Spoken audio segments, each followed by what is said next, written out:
Sí, porque esa es otra cosa. Mi papá era de la creencia, viniendo del cine argentino, y es mi misma creencia, y cuando hablemos de mis películas, de lo que yo estaba envuelto, el cine es para el pueblo. El cine puertorriqueño generalmente tiende a ser, amo las películas de Jacobo mi pana, pero son brainy, son arte. Tienen que ser películas de machuchar, de mira Transform. Eso es el cine del pueblo. Después que hagas eso, puedes hacer lo que te dé la gana. Argentina, vieron todos los Oscars y todos los premios de Argentina, las grandes películas argentinas, pero está el Gordo Porcel, están las películas de terror, están las películas sencillas, como Hollywood. Hollywood tiene películas Bad Boys y tiene películas de Oscar. O sea, el cine es para entretener. Sabes que acabas de decir algo que me vuela a la cabeza, porque hay cosas que cuando uno las pone en perspectiva, las ve y las puede entender como que en ese macro.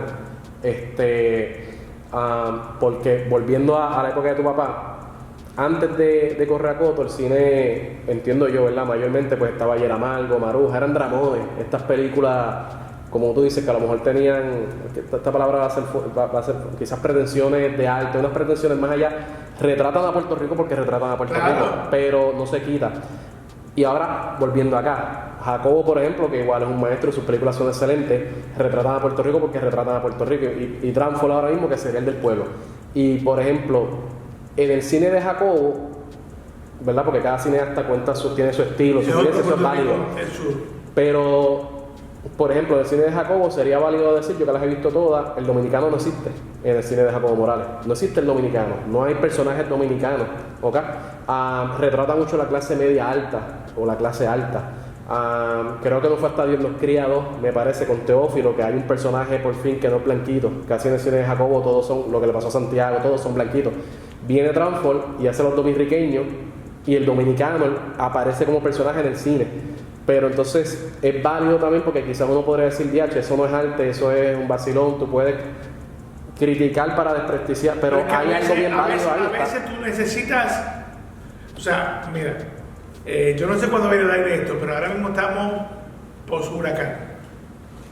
Yo prefiero ver una película comedia con tetas y culo que ver una película artsy. Ahora mismo yo no necesito joderme la cabeza. Sí, porque la realidad ya nos está... No. Prefiero ver Star Wars Andor o ver otra cosa en televisión que ver la noticia.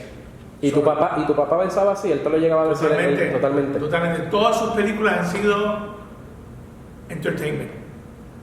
Había una frase que Tony Felton me dijo, que este señor Egon Klein, ejecutivo, ¿verdad?, de Columbia, decía mucho en esa época, que él decía que al puertorriqueño le gustaba sangre y sexo.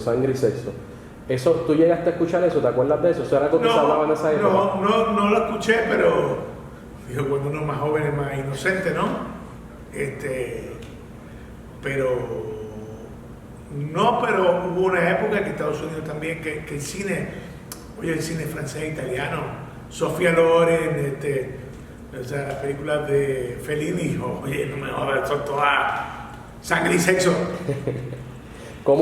Esto es otra cosa. Ya tú me hablaste de tu papá como ser humano. Me interesa la parte como cineasta y como director. ¿Tú sabes cómo era su proceso? Él cogía el guión, cómo él trabajaba con los actores, cómo era su relación, les daba bastante de libertad, era bien estricto, era un ogro en el set, porque mi percepción era que, como que en esa época los directores eran más... Una cosa, y esto es un urban legend y eso, pero cuando hicimos...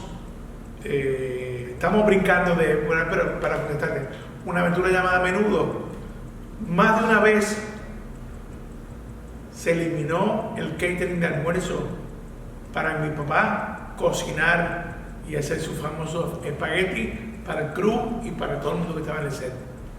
Ese era el ambiente, era muy amistoso, muy familiar. ¿El crew lo quería mucho? ¿Era un director que el crew y los actores se encargaban? Asumo que sí, yo nunca vi nada. Correacoto era una película en su momento que fue un antes y después en el cine puertorriqueño, porque después de ahí vinieron, como tú dices, un montón de pop, hicieron como 2 o 3 de Toño Bicicletas en esa década. Correacoto tuvo la secuela, que es La Venganza de Correacoto, luego tuvo otra que se llamaba Lebron y Correacoto, estuvo La Palomilla, hubo un montón con esa fórmula que estableció tu papá, pero no las he visto todas. pero de las que he visto, por ejemplo, La Venganza la vi, La Venganza de Corracoto, La Palomilla, hay otra, en una de las de Toño Bicicleta,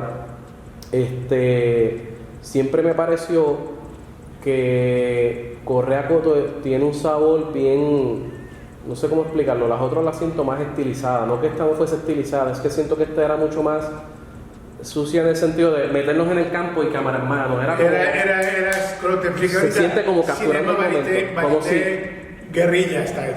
O sea, yo recuerdo cuando hicimos la escena del fuego en el Cañaveral, yo recuerdo que nosotros fuimos en un carro, el DP, que era un iraní, pero Juan, mi familia, mi mamá era la encargada de arte, escenografía y esas cosas, pero no había un departamento de props, era ir y grabar en lugares, y recuerdo que no estaba el expreso, y recuerdo ir viajando de San Juan a Ponce por la Piquiña, parando a filmar paisajes, esas cosas con la cámara, con una Harry de esa,